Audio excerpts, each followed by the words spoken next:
boa noite, amados irmãos, amadas irmãs, amigos, amigas, alunos, alunas, ex-alunos, ex-alunas, os meus familiares, todos vocês.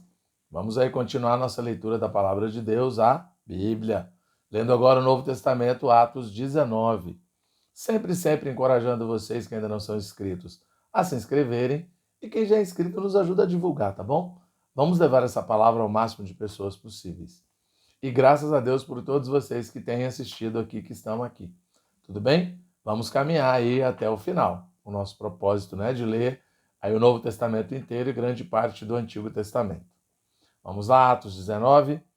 Aconteceu que, estando Apolo em Corinto, Paulo, tendo passado pelas regiões mais altas, chegou a Éfeso e, achando ali alguns discípulos, perguntou-lhes: Recebestes porventura o Espírito Santo quando crestes? Ao que lhe responderam: Pelo contrário, nem mesmo ouvimos que existe o Espírito Santo. Então Paulo perguntou: Em que, pois, fostes batizados? Responderam: No batismo de João. Disse-lhes Paulo: João realizou o batismo de arrependimento, dizendo ao povo que cresce naquele que vinha depois dele, a saber, em Jesus.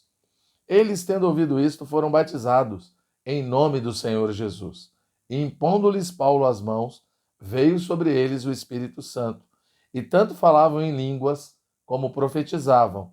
Eram ao todo uns 12 homens.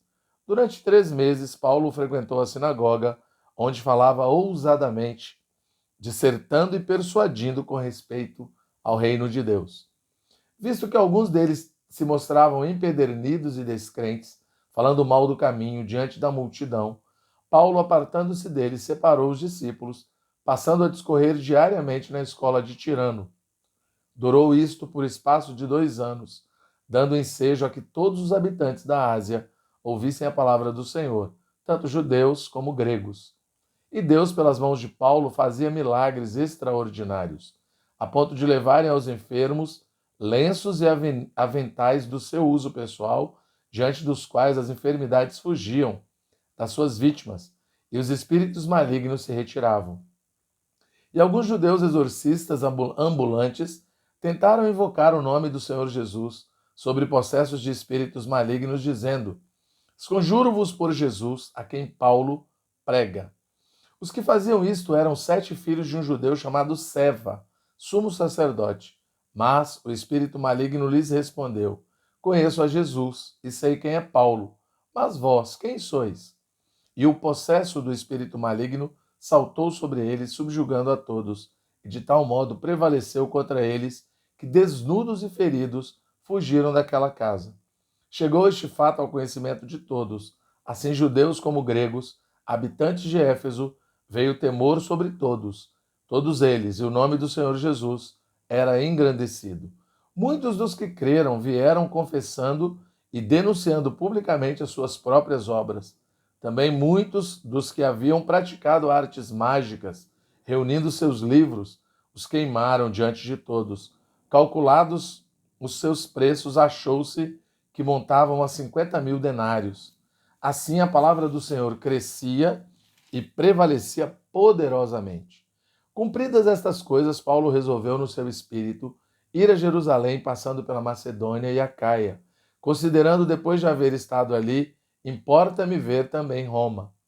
Tendo enviado à Macedônia 2 daqueles que lhe ministravam, Timóteo e Erasto, permaneceu algum tempo na Ásia.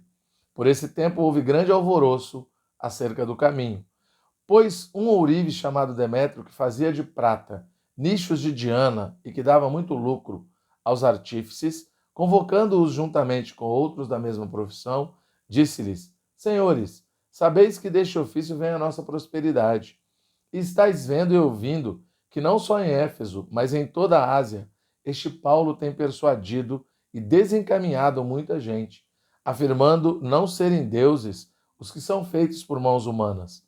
Não somente há o perigo da nossa profissão cair em descrédito, como também o de o próprio templo da grande deusa Diana ser estimado em nada e ser mesmo destruída a majestade daquela que toda a Ásia e o mundo adoram. Ouvindo isto, encheram-se de furor e clamavam: Grande é a Diana dos Efésios, pois a cidade tomada de confusão, e todos a uma arremeteram para o teatro, arrebatando os macedônios Gaio e Aristarco, companheiros de Paulo. Querendo este apresentar-se ao povo, não lhe permitiram os discípulos. Também as hierarcas, que eram amigos de Paulo, mandaram rogar-lhe que não se arriscasse indo ao teatro. Uns, pois, gritavam de uma forma, outros de outra, porque a assembleia caíra em confusão, e na sua maior parte nem sabiam por que motivo estavam reunidos. Então tiraram Alexandre dentre a multidão, impelindo os judeus para a frente. Este, acenando com a mão, queria falar ao povo. Quando, porém, reconheceram que ele era judeu, todos a uma voz gritavam, por espaço de quase 2 horas: Grande é a Diana dos Efésios. O escrivão da cidade, tendo apaziguado o povo, disse: Senhores Efésios, quem porventura não sabe que a cidade de Éfeso é a guardiã do templo da grande Diana e da imagem que caiu de Júpiter? Ora, não podendo isto ser contraditado, convém que vos mantenhais calmos e nada façais precipitadamente, porque estes homens que aqui trouxestes não são sacrílegos, nem blasfemam contra a nossa deusa. Portanto, se Demétrio e os artífices que o acompanham têm alguma queixa contra alguém, há audiências e procônsules, que se acusem uns aos outros. Mas se alguma outra coisa pleiteais, será decidida em assembleia regular, porque também corremos perigo de que, por hoje, sejamos acusados de sedição, não havendo motivo algum que possamos alegar para justificar este ajuntamento. E, havendo dito isto, dissolveu a assembleia. Amém? Louvado seja o Senhor.